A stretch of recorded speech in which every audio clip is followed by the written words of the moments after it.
Hello guys, আসসালামু আলাইকুম। তো আবারও একটা নতুন ভিডিও নিয়ে হাজির হচ্ছি আপনাদের মাঝে। তো আজকে ভিডিওর টাইটেল হচ্ছে আমাদের গাংনী উপজেলার ইকো পার্কে, ভাটপাড়া ডিসি ইকো পার্কে। তো আসছি, কয়েক মিনিট হচ্ছে আসা ঢোকা।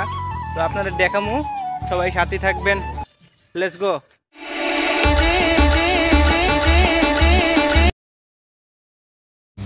তো গাইস, আমরা ইকো পার্কের ভিতরে আছি। তো ইকো পার্কের সমস্ত কিছু স্লো মোশন ভিডিওতে দেখামু, তো সবাই সাথে থাকবেন। Let's go.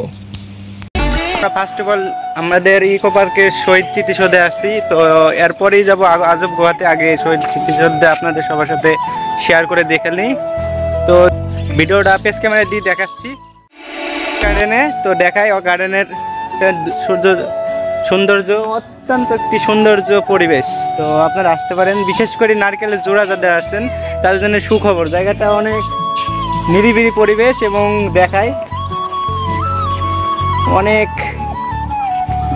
নারকেলের জোড়ার জন্য অনেক একটি ভালো একটা পরিবেশ দেখায়, দেখতে পাচ্ছেন। তো আসবেন, ঘুরবেন।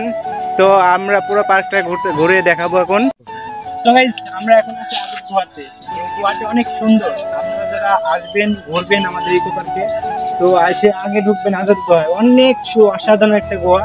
তো এটার ভিতরে এখন আমরা যাইতে পারতেছি না, কারণ এখন প্রায় সন্ধ্যা হয়ে গেছে, এই কারণে যাইতে পারছি না। তো এমনি আচ্ছা, তো সুন্দর একটা পরিবেশে এই পার্কটা অবস্থিত।